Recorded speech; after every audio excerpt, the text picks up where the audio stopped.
John Scully did amazing in the Pepsi-Cola company, and he caught someone else's attention. He caught the attention of a man called Steve Jobs. Do we know Steve Jobs?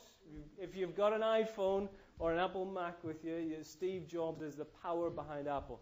And so in 1983, this little company called Apple, with a very, very driven man behind it, spots John Scully's advertising scheme.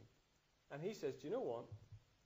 I want him on my team. I mean, a fella who can do that with Pepsi, I want him on my team. And John Scully was doing pretty well in Pepsi.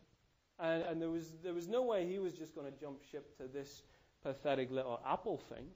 And so Steve Jobs comes to him, and he's got to convince this successful businessman to move across to what could be nothing in the end. And he uses a pitch that becomes world famous. He goes to John Scully, and he convinces him with a pitch that becomes world famous. He says to John Scully, listen, John, do you want to spend the rest of your life making sugared water? Or do you want to come with me and change the world? Man, that was tough, wasn't it? Do you want to spend the rest of your life making sugary water? Or do you want to come with me and change the world? Well, he did go with Steve Jobs, and I mean, they've done an amazing job with Apple. And let me tell you, those were two driven, ambitious men. And if you've read anything about Steve Jobs' biography, you'll know that he was an ambitious man. You'll know that he also wasn't a very nice boss to have. I mean, he was driven, and his drivenness meant that if you got in his way, he drove over the top of you. I don't know if you know anything about Steve Jobs, but he was a difficult man. Very ambitious man. And sometimes for us, as we look at the John Scullys and the Steve Jobs of the world, we think, that's what ambition's like. That ambition destroys people. I mean, sure, they're successful in a sort of way, but it destroys people. It makes them into these corrupt monsters. And so we often associate the word ambition and drivenness with words like proud,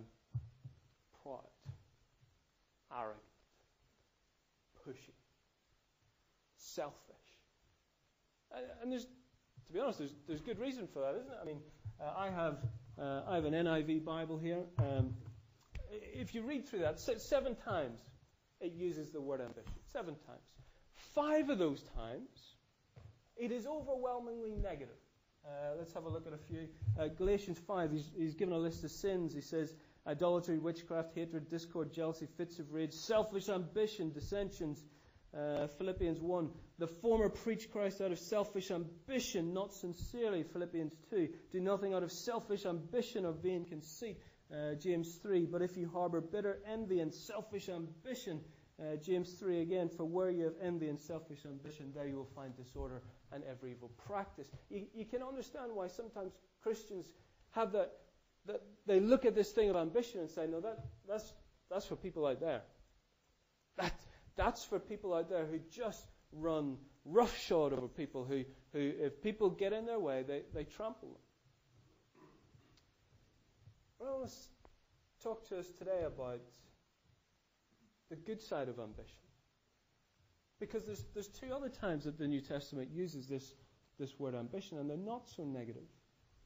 And sometimes I think we Christians are afraid of this idea of being driven and ambitious.